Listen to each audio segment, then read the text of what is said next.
Hi, everyone. This is Francisco. I've worked at KCC for 19 years, teaching English 100, English 200, business writing, and literature classes, most of them online or hybrid. And I'm also the coordinator for the service and sustainability learning qualitative assessment, which is a reflection essay, rubric, and protocol, which I have gone around the country to FLAC. Um, so there are three parts to my presentation, right? So the first part is about text annotation and reading discussion. So, I'll say some things that, you may not agree with, and that's why I'm having pauses in between the sections. So I put out some claims that you may not agree with, but let's go. All right, so the learning management system gives and therefore encourages us to externalize learning moments so that they're visible to us, the instructors, and class members as well. A very basic task in college courses is reading and annotating a text. By annotating a text, I mean highlighting, underlining, making marginal notes.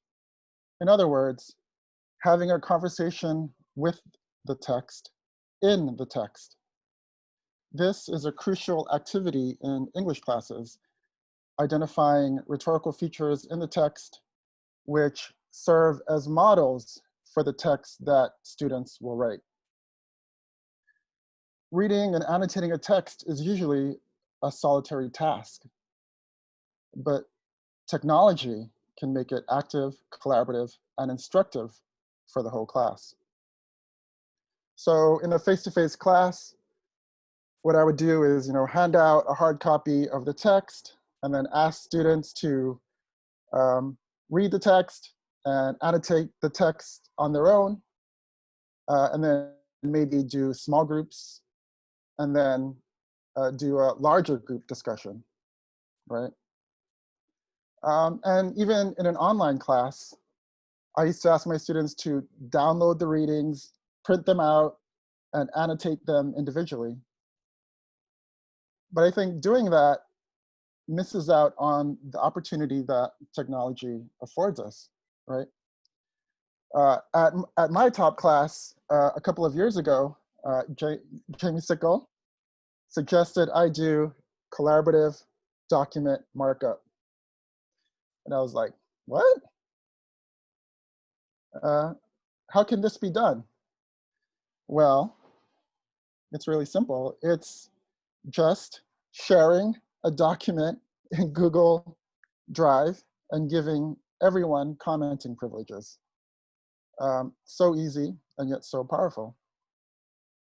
In my class and probably every other English class, students have to identify various textual features like narrative elements, sensory details, figurative language, characterization, dialogue, or argumentative elements like claims, grounds, warrants, evidence, assumptions, etc. We can certainly quiz or test students on these things, right? Asking them to define or identify them. However, collaborative document markup gives the students opportunities to demonstrate that they in fact do understand those concepts in practice and organically.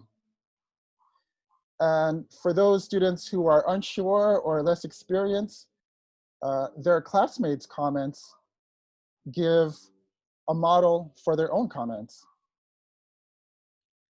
And further, the ensemble of comments gives the whole class a shared understanding of the text. They analyzed the text together and came out with this meaning about the text. That's better than me telling them what it means, right? So here's an example from my English 100 class in which they annotate a narrative essay.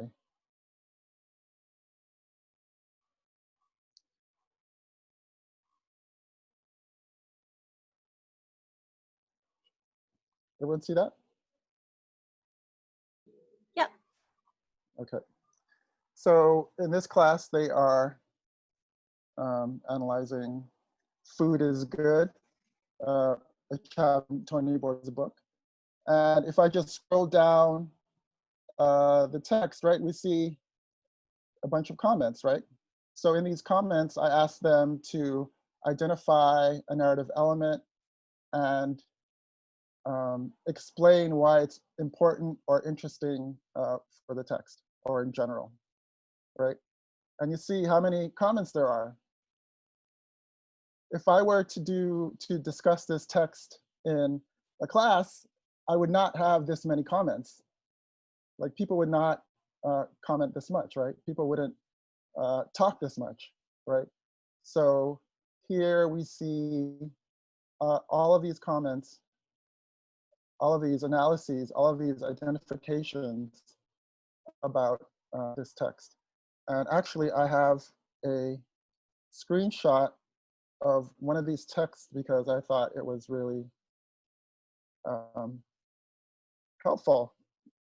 So the very insightful. So the very first comment, right? She writes, the story starts off right away with a strong piece of figurative language. The simile, like filling up at a gas station, foreshadows the rest of the story and the beginning perspective of food that our narrator possessed. When you're filling up a car, you don't care what goes in it as long as it's gas. The narrator alludes to the fact that he saw eating as just refueling yourself when your body is hungry. The introduction sets up the rest of the story where we find out that the writer, she means writer, did not care about food much until he realized he could enjoy it and break boundaries with eating. And I thought, wow, that's a very insightful comment, and a comment that you would not get in a class discussion, or you might get, you know, 2 or 3 people's comments together might come up with that piece, right? So, and I could see something like this being done in any course, which students are learning to write disciplinary documents, right? So sharing a document to which everyone comments on, right? Identifying features or identifying or saying why things are interesting or whatever is appropriate. And I think something like this could be helpful in even highly conventional writing, like the IMRAD structure of like a scientific report, right? IMRAD is introduction, methods, results, discussion, right? Or that's what my science colleagues lead me to believe. All right, so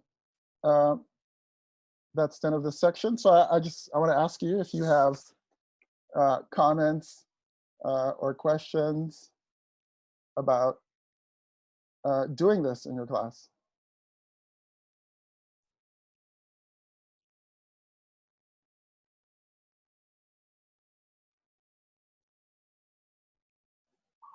So Fran, I don't know if you can see the chat, but Catherine asked, she said, what a wealth of comments. Do you explain to them how to comment? I have a video of how to post a comment in Google in a shared Google Drive document on Loom. And the instructions are, as I was saying, like really simple, you know, like, so select the text you want to highlight, and then click comment and identify what that element is, and also explain why it's interesting, right? So in 2 or 3 sentences.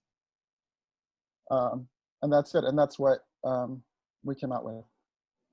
So then in addition to like logistically and technically, do you scaffold the discussion in any way? Do you frame it like ask 3 critical questions, or these are the things that you're looking for? Or does that change from assignment to assignment?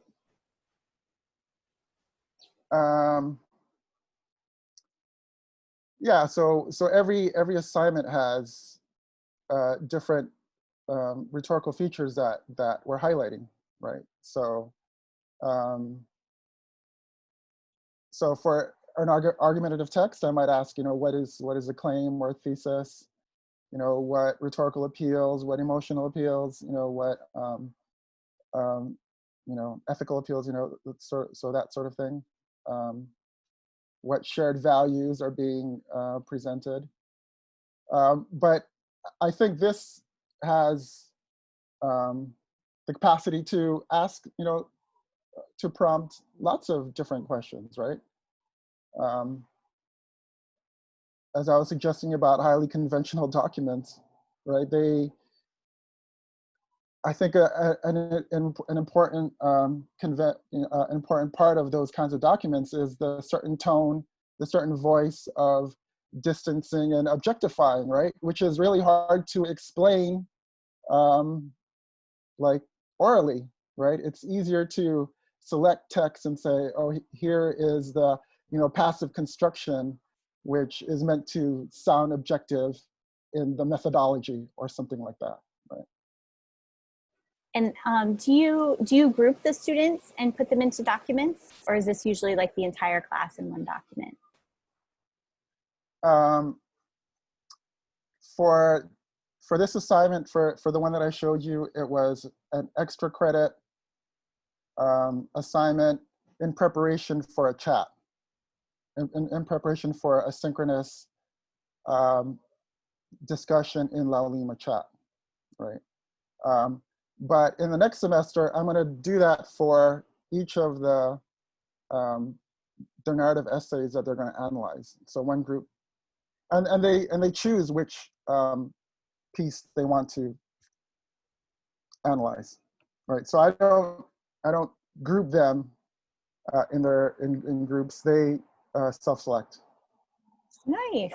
I love it. I love the amount of choice. And I just wanted to say, because I'm like collaborative markup, it's my jam. And I was worried about your air quotes. I was like, oh no, you're like, oh, Jamie suggested I do collaborative markup. And I was like, oh, but I love it. And I've done it in education courses. I've done it in visual design courses. So if you're kind of looking at this thinking like, oh, Fran teaches English and writing, you can throw in, graphics. If you're in science, you can throw in a diagram or a process or an infographic, and you can have students mark up pretty much anything. So, okay, I'm gonna let you have the presentation back. Thanks, Fran. This is awesome. I was shouting you out, Jamie. Thanks. I thought you were calling me out. I was like, oh no, here it comes. Thanks. So the next in the next section, I'm going to talk about instructor responses.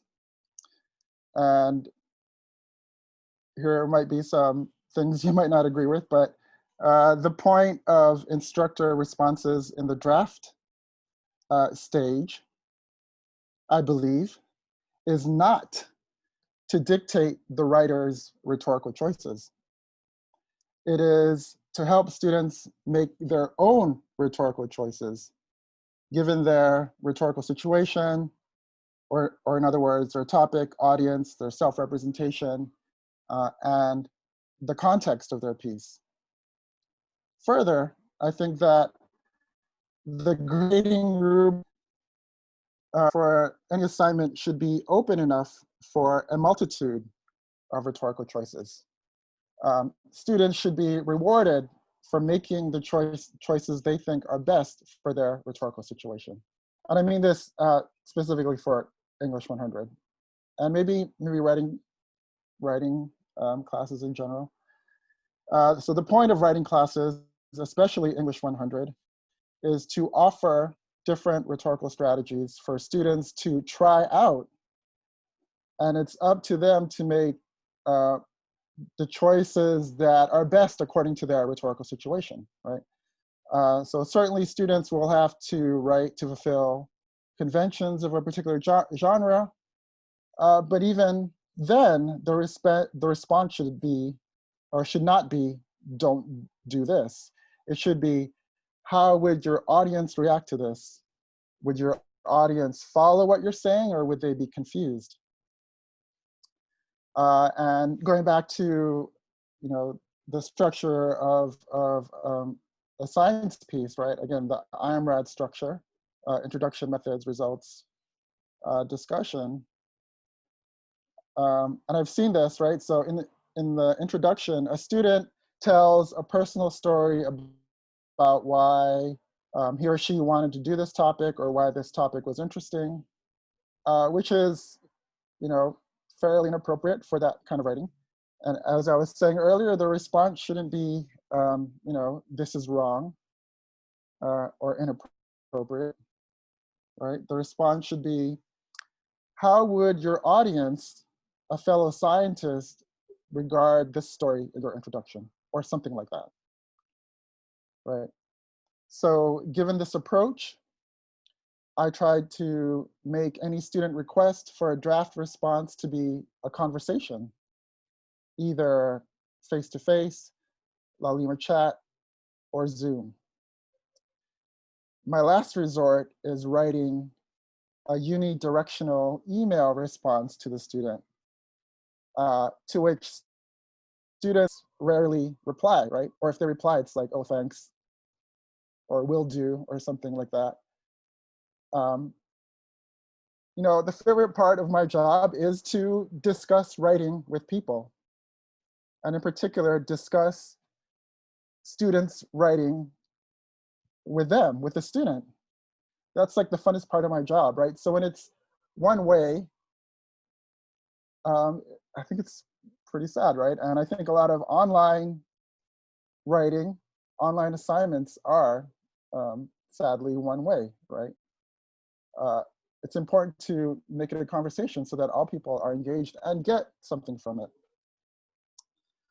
So, so recently, when students have asked for a response, I've screen recorded my experience reading their text, right? So screencasting, offering questions, requests for clarification, rather than offering dictates about what they should do.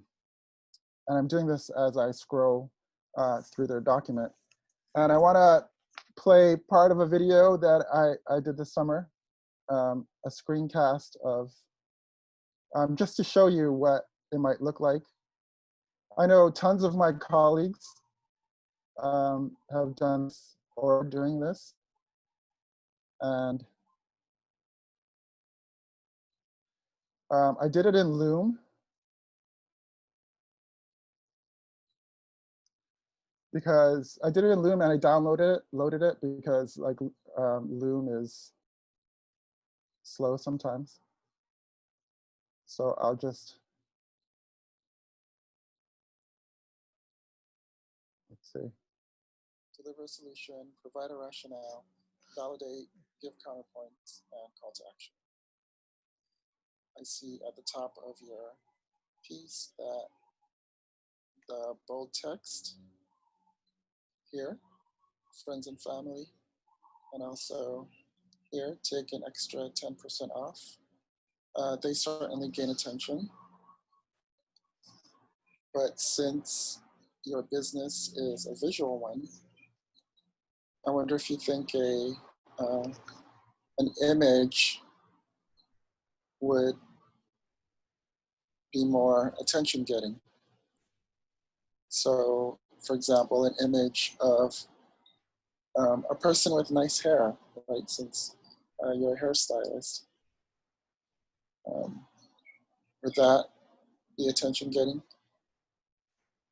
Further, I think an image of someone with nice hair would also provide a rationale, right? One of the other parts of a persuasive message. All right.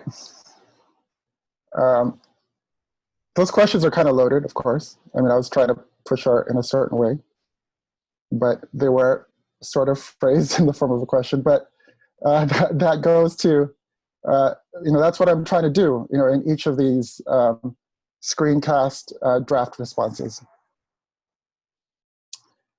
All right, so Questions, comments? Do you think you could do this?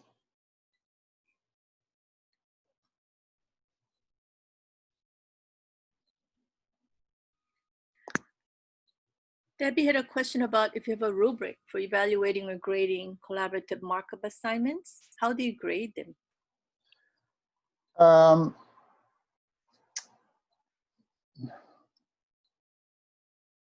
Those are not graded, or they're just a check mark.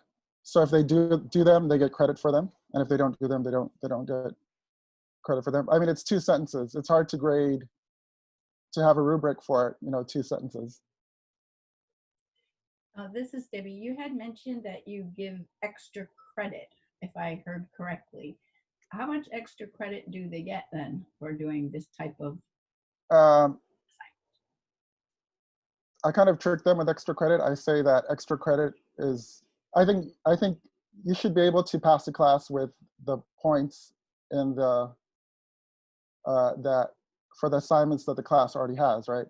So I say I apply extra credit only if your grade is borderline, right? So, but still a lot of students participate, right? Especially the, the best students.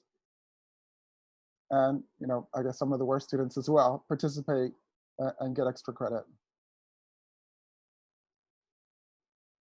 Thank you.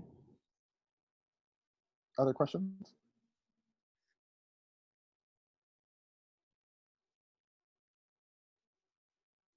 So Kimberly had a question in the chat. How often do you assign these readings and group markups? Once a week? Once a week would be too often, I would say.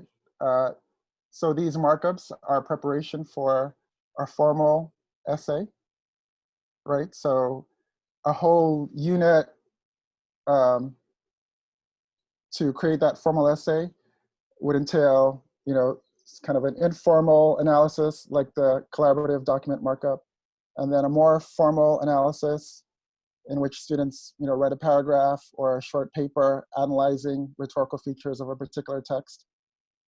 And all of those flow into the creation of an essay that applies those rhetorical features, right? So analyze narrative elements informally, then a little bit more formally, then apply them in a formal piece of writing. So that would take, I'd say, 3 weeks at the most, 3, maybe 4 weeks at the most. Fran, I had a question. Yeah. In using Loom video responses, do you find that it can be time saving to give productive feedback to your students on writing assignments? Because typing everything out is great, because as I mentioned in my webinar, it's a written record, but the video is also a record now, right? Yeah. So do you find like it can be time saving when you're responding to student work? Yes, I think so. Because I think what you're doing is conveying what's going on as you read the text, right? Yeah. Whereas like an emailed response, you're trying to construct it a certain way, right? Right. And as an English person, right, whatever I write has to be, like good. Even like an email has to be, a little bit polished. It can't be just like cast off. Right. Whereas, a video where I'm smiling, and like trying to sound encouraging, that tone doesn't always come off in my emails, right? Yes. And I can interject some more sort of encouraging kinds of things, right? Yeah. Which would be sort of inappropriate in an email, or would sound kind of weird or artificial in an email. Right? Yeah. So in a way, it takes more time, but it's less sort of hard work kind of time. Yeah. Which I Got appreciate. it. Yeah. Thanks. I'm gonna steal that.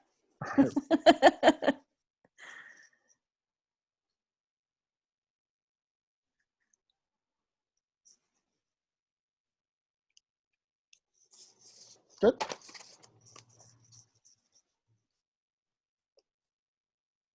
All right.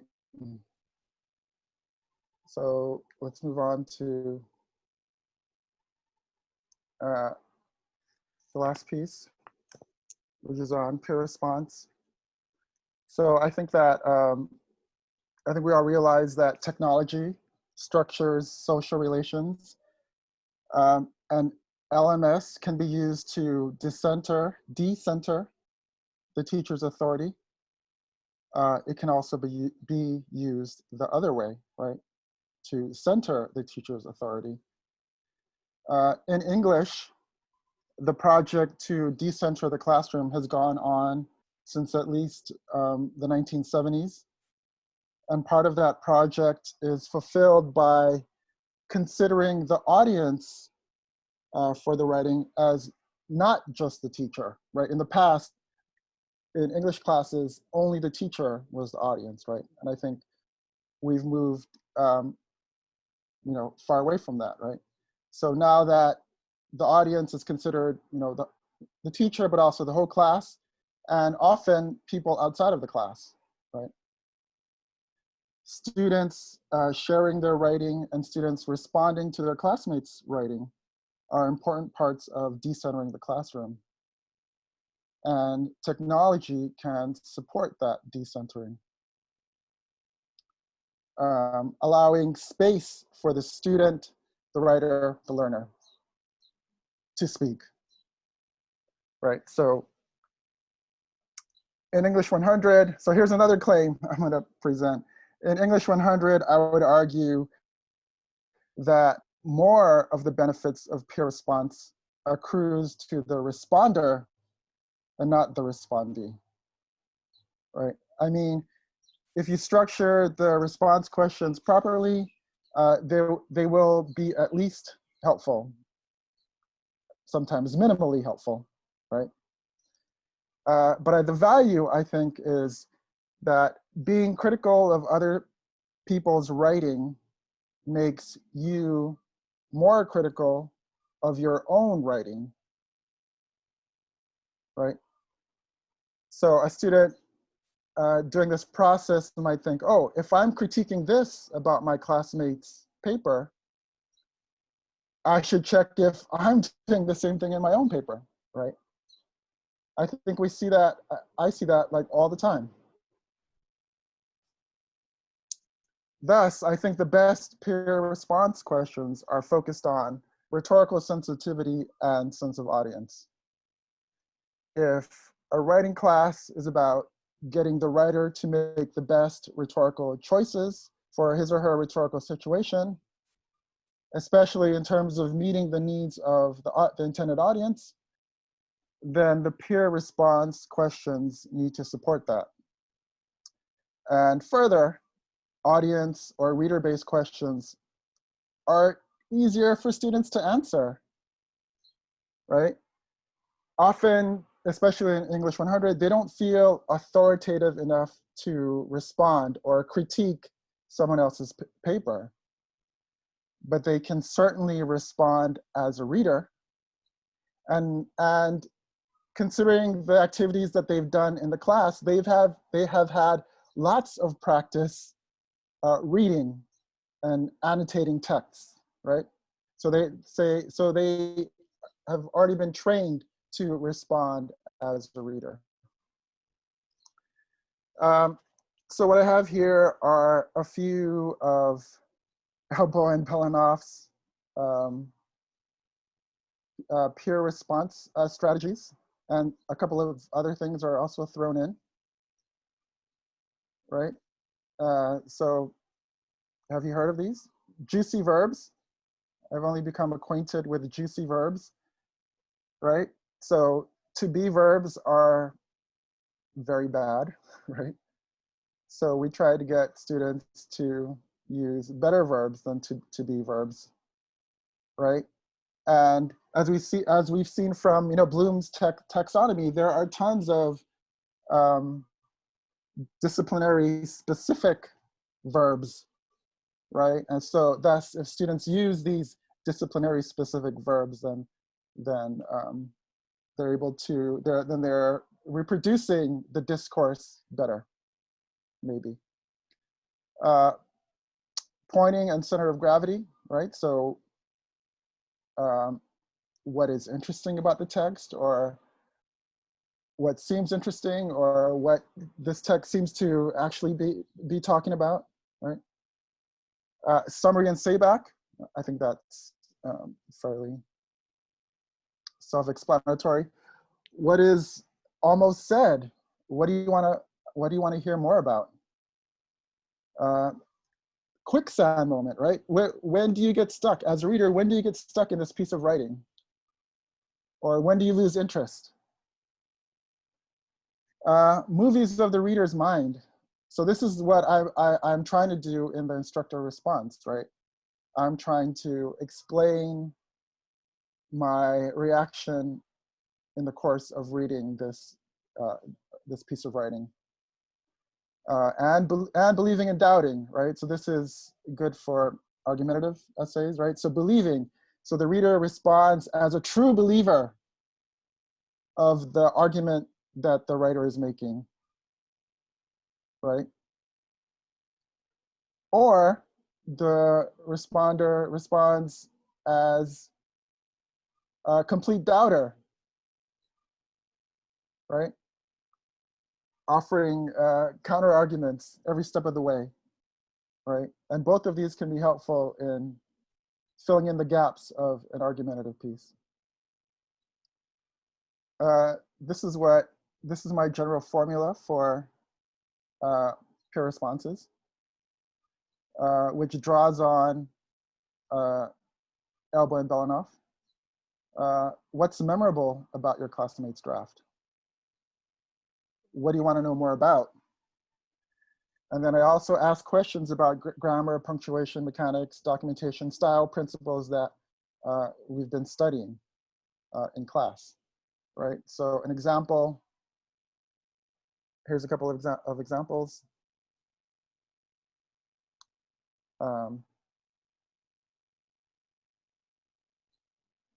What's memorable? So students might choose specific words, phrases, paragraphs, sections, specific narrative elements, specific reflections. Or for an argumentative paper, they might explain or summarize the parts of the problem, proposal, workability, feasibility of a proposal argument. And you could choose, or you could ask them to comment on any sort of rhetorical features that you're looking for, that you're studying, or any sort of content things that you're focused on in your particular class. This is the most, I think, generally helpful. What do you want to know more about? Right? What information, details, reflections should the piece provide? Where should your classmate provide more sensory details, figurative language, dialogue, descriptions? How should the parts of the piece be sequenced? So this is a narrative piece.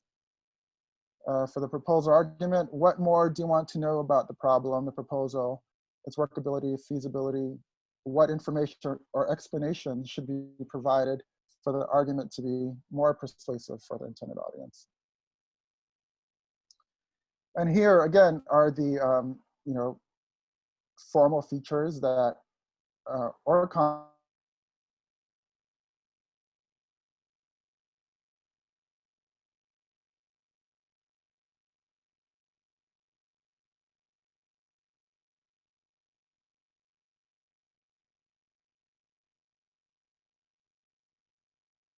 that you are studying, right? So students learn about these and they take, quizzes, or they do sentence workshops about these. And then they're meant to apply these principles in their formal pieces. And then they're all supposed to sort of comment, right? Comment about these things in their classmates' pieces. All right. So let me ask you, what kind of peer responses worked for you? What are the questions or prompts, and how did you conduct them online?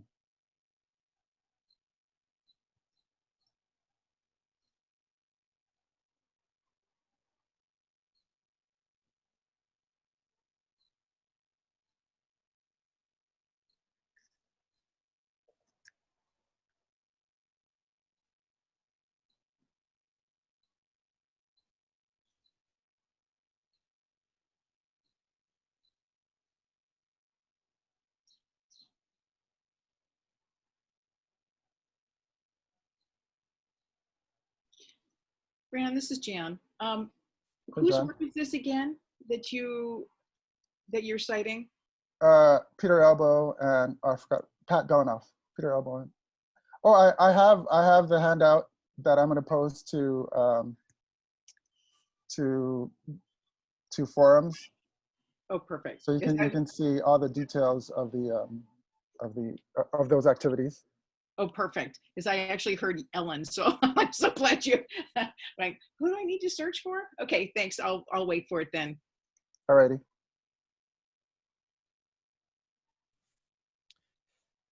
Hey, this is Mike Skinner. I have a Hey, Mike. question Yeah. for Fran. Can you maybe explain a little bit more about how you conducted the peer responses online? Because when I did my peer reviews, I used the student lounge and I made groups and I just kind of ran it. I mean, I've improved it each time, but it's still a little complicated. Is there do you have an efficient way to put people into groups and then maybe allow them to share their work or explain that a little bit more? So you're using discussion and private message, right? Is that right? Yeah. I used the student lounge to split them into groups and then had them all send me their drafts and then I uploaded them onto student Oh, lounge. I know. that sounds like a lot of work. I know yeah. So yeah, I'd like a little more efficient way to do that. So I use forums. Okay. Right? Forums, and you can set groups, in site info, right, and then apply them to forums. If you make the groups and then you create the topics in forums, it'll create a topic for each group. Okay. Right. So it's automated that way, and then also students can post their own, their own paper rather than you, which is, I think that's a lot of work. No, I knew there was an easier way, but no, thank you. And I find like PDF files are like much easier to read. Like people want to attach stuff, and like downloading Word it can be a pain. And if you have the reader, the Acrobat Reader, it'll the documents will just pop up on in your browser. So I find that like really helpful, especially again if you have whatever 50, 70 essays to get through, like lots of English teachers do. I think that's much more efficient. Right. And if you want to discuss this further, I can go into more detail. Yeah, and I'm going to play around with the forums. I've been using the class discussion mainly, but I've seen the forum sort of place on Laulima, or so I need to. I'm going to switch to that this coming semester. So that's. Yeah. But yeah, if I have questions, I'll definitely send you an email or. Alrighty. Yeah. Thank you. Can I also just chime in on that, Fran? Yeah. Just as to add on to that, I also allow my English 100 students to post their drafts in a number of different forms, right? So Word, Microsoft Word, PDF, and then Google Docs, right? If they post the Google Doc link so that we can all see it. I like the Google Doc link that students post because you can actually, as you guys know, you can all go in there and type in your written feedback comments as well right inside the writer's draft. So that helps also in terms of typing your comments, and then even in the text, like you said, you're annotating and you're talking to the text inside the text with students, and their peers can do that as well. Yeah, on forums, like you said, I use forums too. So I like the Google Doc format for peer review a lot, because you can do a lot inside of Google Docs all together, or asynchronously whenever their group members post responses, but it's inside their document that they can work with directly after that. So yeah. I think that I was going to say earlier, I think peer responses should be graded at least semi-formally, right? Students must answer each item substantively to get credit, right? So none of the, oh, good job, like very brief, fairly useless, right? Kinds of. And I appreciate the like Google Docs. I mean, it's the collaborative document markup. But an issue I have with that in terms of efficiency is that it's hard not hard, but it's not as efficient in giving credit, right? So if students post their peer responses in forums, it's easy to grade that and then send it to the gradebook, right? So in terms of workflow, in terms of efficiency, like forums I think is really useful. Yeah. Other questions, comments?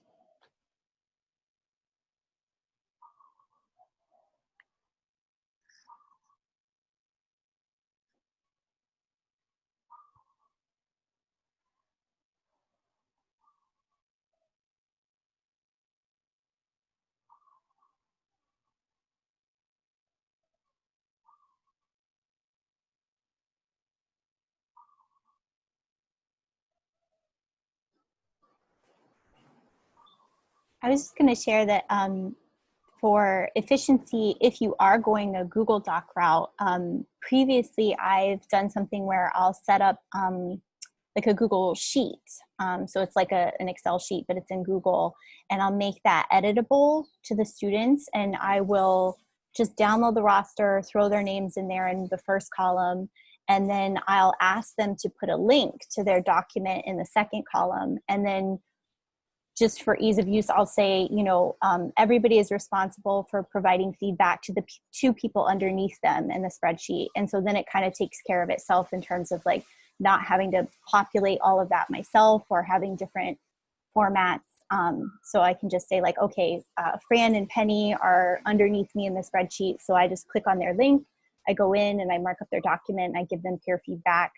And then that's just kind of an easy automated way. But again, like Fran said, then I have to kind of go through and manually check and then enter those grades. So there's kind of pros and cons, but that way it's all, you can even embed that into a lesson page. And then that way they take care of, updating their information themselves. And you don't have to like worry about like, okay, you go with you and you go with you. And I'm just like, find the two people underneath you. And then I always specify that if you're at the bottom of the list, go back up to the top of the list, and those are the people you owe feedback to. So,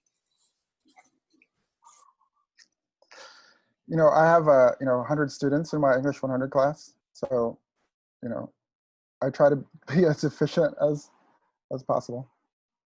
So that's why, for example, the text annotation, although that's I think really useful, I mean I think it's difficult to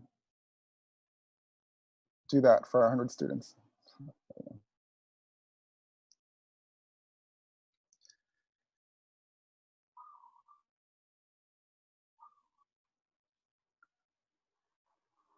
so are you at the end of your presentation, Fran? Yeah. Okay, I just wanted to see if, whoa, we just got a pretty awesome long comment pop up in the chat. But I was just interested if anybody in the audience is doing this kind of stuff, or if you've seen this and you're thinking like, oh, this is how I could use it in my class. If it sparks some ideas, because in the chat it seems like people they're just eating this up. They're loving it. So does anybody have, like, have you been inspired to say like, oh, this is the type of activity I might use, especially if it's, you know, not a writing class? Hi, this is Debbie from nursing, and we have issues with. I mean, I agree with Kimberly's comment about, students have a hard time responding to other students' work.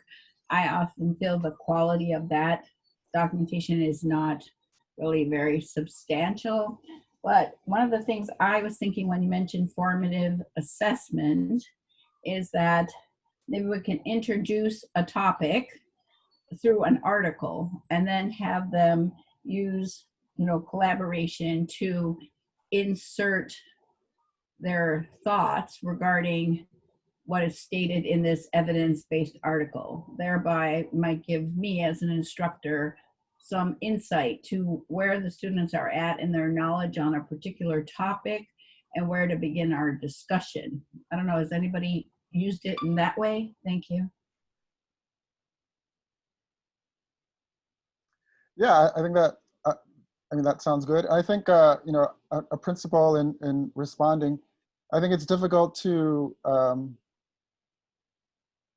have students who have no experience, who have no practice in responding, to come up with great responses, right? So as I was suggesting, earlier, that students learn how to respond by looking at, sort of professional documents, right? First informally, then a little bit more formally, and then they apply those principles. And I think that's what you're suggesting as well. And so I totally endorse that approach. Thank you for the answer. Yeah, I'm just thinking I can't get past your 100 students. I don't know. I can't do it with 30 students very well. So hats off to you. That sounds really a daunting task. Yeah, I love Sarah's suggestion too in the chat. I think what Fran is proposing is awesome because it not only gets students comfortable, logistically and technically, like, what do you want me to do? How do I navigate this process? But it, it helps build their confidence. It helps kind of get them used to this type of exercise. And it's not just students, it's faculty too. Like in Taught to Go, the first go round, we have people in here who this is their first, kind of foray into online learning. And certainly many of us don't feel like experts, even our master chefs, some of them are like, don't call me a master chef, so we're all learning together. And so a lot of times people don't feel confident saying like, oh, here's some critical feedback on your plans for your online course, because we feel like, well, who am I to tell you, like, I don't know what I'm doing yet. And so you'll see in module 4, when we share out like a little tour of our online courses, we try to scaffold that feedback, just like Sarah was saying in the chat, with some kind of prompts or like question or statement stems to make people, just to give them something to cling to and kind of scaffold that process of providing feedback, because a lot of us don't always feel confident or we feel like we need to be the expert, and many of us never feel like the expert. I never feel like the expert of anything. So those types of things can be really helpful.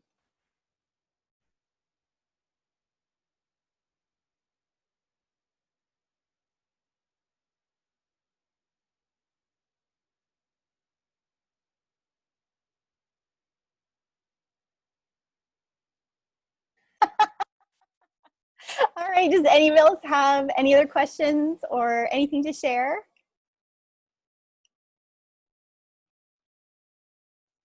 People are comfortable chatting this morning. All right.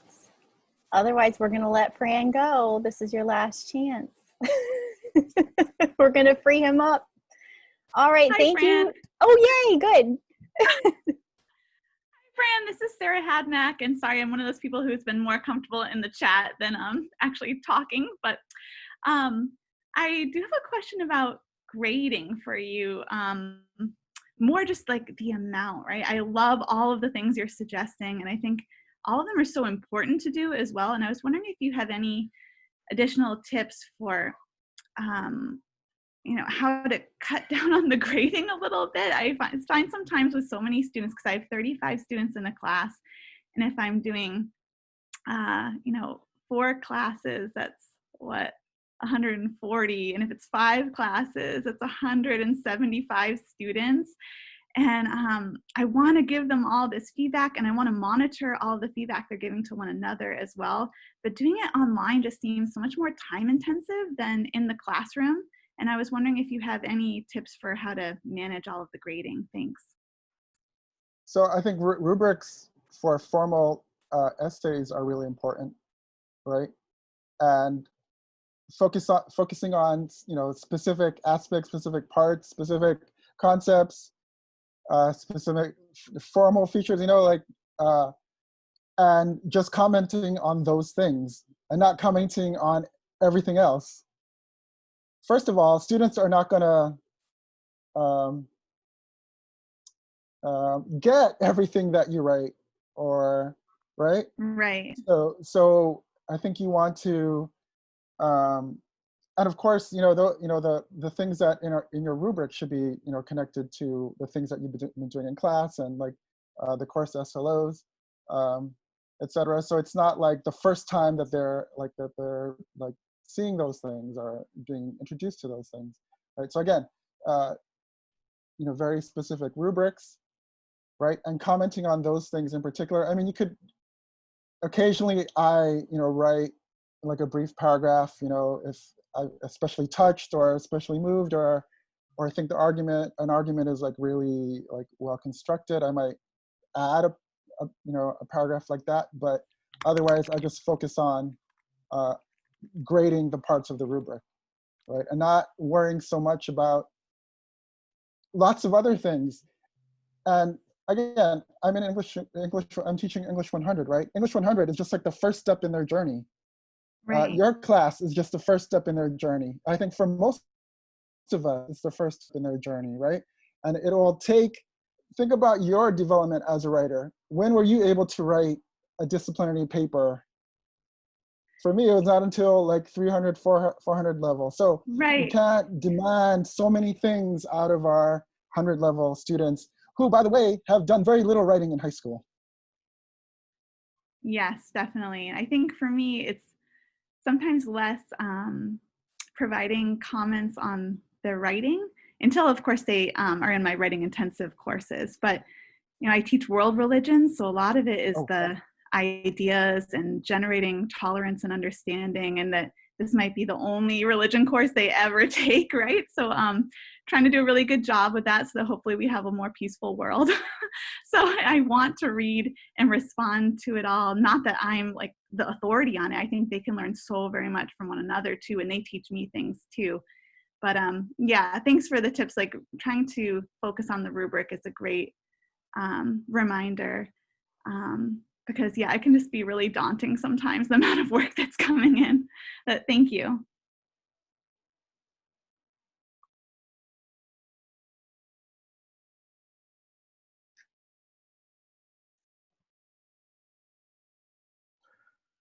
Thanks, everyone.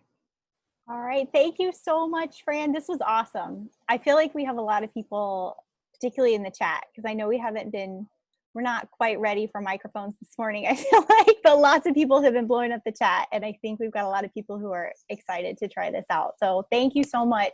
Everybody feel free to unmute and say goodbye. And thank you, Fran. Thank you all for coming. Bye, everyone. Bye. Thank you. Appreciate it. Have a great day. Thank you, everybody.